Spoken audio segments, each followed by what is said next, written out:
Before I go into my meeting, I wanted to get something off my chest. During this time of year, you see a lot of people deconstructing the story, the conception of Jesus, and looking at the fact that Mary was just a little kid. And mourning the fact that that kind of thing was so normal and has been so, like, inseminating a kid. Like, that was so normal that it was enshrined in the holy text, okay, of Christianity, which considers itself the correct version of the Abrahamic religion. But that's not why I wanted to talk to you guys today, because I woke up with something on my mind this morning, and I was like, yeah, it's absolutely right. I'm quite surprised that people don't often talk about how odd it is that Mary was inseminated, she was hovered over, and she was impregnated with Jesus, and that was possible.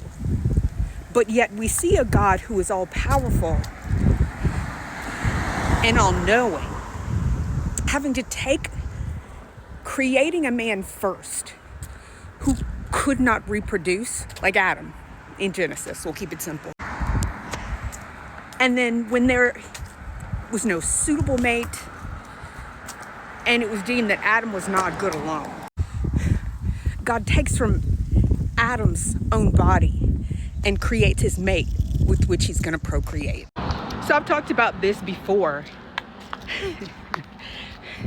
The fact that an all-knowing and all-loving and all-powerful God had to do that, right? Yes, it has its poetic elements. Oh, look, Adam's wife was created from his own genetic material, his own rib, right? How romantic is that? And woman and man are to become one flesh, all that nonsense. But what they're not getting at is the fact that unless something super miraculous or something quite miraculous is going to occur, whatever Adam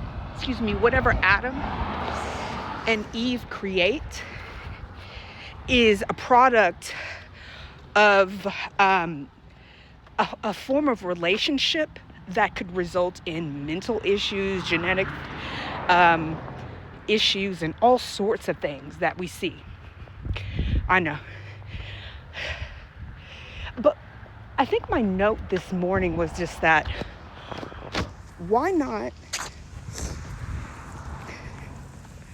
create woman first? Hover over her as you did Mary.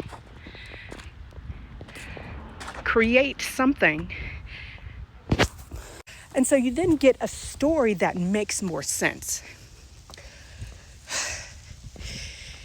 If the Spirit hovers over, say, Eve in the circumstance, and we had a whole different kind of creation narrative, it would make a heck of a lot more sense. Like if you were trying to be a literalist. But you would get then a second, well, it would have been the primary, but a second opportunity.